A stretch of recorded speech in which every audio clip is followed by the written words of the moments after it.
Let's check out this cast ring puzzle. Ready? 3, 2, 1. Kabam! There we go. Let's do this.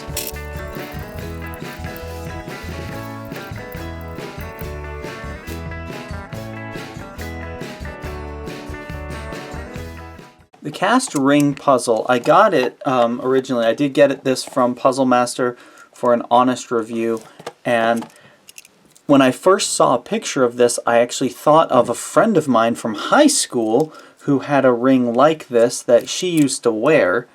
So it was obviously quite a bit smaller than this one, but she used to wear it, and she used to solve it all the time, and I was never able to solve it. She'd take it apart, give it to me, and it totally stumped me every time. So this is kind of like vindication for me to be able to see this exact puzzle type and solve it.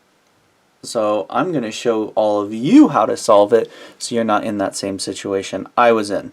First step, let's take it apart.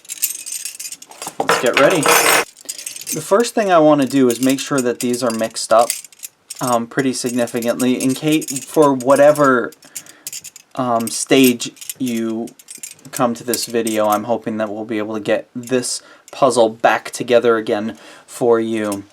Here are the steps that I follow. Step number 1, find the silver piece that is stamped with the name Hanayama on it. Let's see, there, sorry, upside down. So this is the piece that's stamped with Hanayama, and we're also going to take one of the gold pieces. The way I tell the gold pieces apart is from this end of it. This is the part that, you know, combines together to make the front part. And one of them has a groove cut into the front of it, and the other one has a groove cut into the back of it.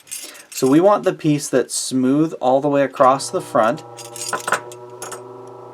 Heater. I don't know where I left off before that stupid heater turned on.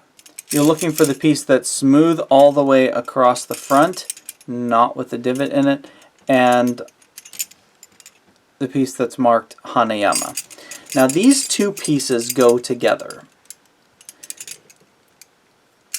Unfortunately, they're not going together right now because there's something in the way, some of the other pieces. And this is the part where you'll have to kind of finagle the pieces. Look, that one just moved out of the way. And that might require like swinging these ones around the outside and doing stuff, so I'm going to kind of mess them up here. You might be in this situation where you're trying to set these two pieces on top, and there's all these stuff in between, and you might need to rotate that out of the way. What you want to do is have both pieces, both of these dangling pieces here, in the front, and that helps you to be able to connect the back pieces. Again, the back pieces you're connecting, Hanayama, and the one that is solid across there, they should fit together. Another reason they might not fit together is if they are kind of backwards. So if you're trying to put them together and it's just not quite going over, it's stopping about here, you might need to flip over one of those pieces. And then again, look what I've done. Gotten them jammed, so I'm actually going to throw it over to this side because that will make it harder to solve, and I think I'll be able to show you what happens if this piece is over here. Alright, step number 1, put the Hanayama piece with the piece that is flat across the top. The next step is that you're going to put the second golden piece on top of that. So we're layering them together. The silver piece, Hanayama stamped, the gold piece on top with the flat, and then the gold piece with the kind of cut in will go onto here.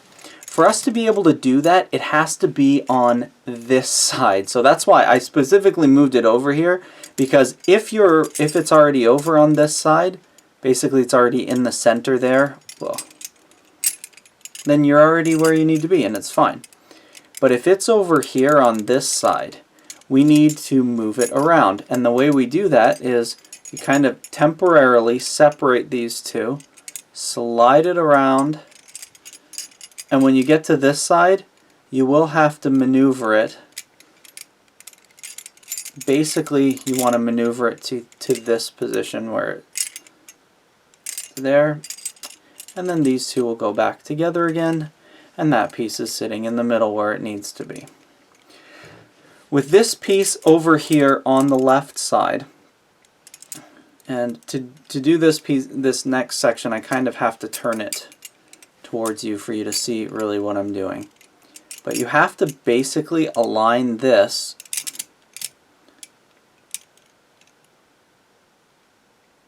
in that way. And that will help you, trying to hold everything together while shifting it like that, to get these three pieces stacked. And when they're stacked together like that, they should fit together nicely. The front piece there should, again, fit together nicely. And the last piece, I'm going to twist it just a little bit. The last piece kind of falls into this category. So everything is set except this one here won't go down. And again, I made this so that it's the most mixed up. For some people, when you get to this third step, this one here will just fall into place and it'll be perfectly fine. For some people, it'll get to the point where this one here is kind of stuck. And if you are in that position, again, the angle I'm going to have to turn this at to make it make sense is probably this is maybe the best angle. Basically, this piece needs to, you see these two, this is our moving piece up top. We have to basically bring it under that and over. So we have to loosen up the silver piece and do this, where we're basically like hooking it up over top. And then when you pull it all together, it's actually solved. So that step was a little bit complicated and requires that you sort of take it apart. So let me just show that one more time. So if you're at this phase where you've got three pieces in order and you need to kind of push this one down, what you'll do is kind of loosen up the silver piece, keep the two gold ones together, but this one here is going to hook over top, and then they all come together like that. And now we have the ring back together again.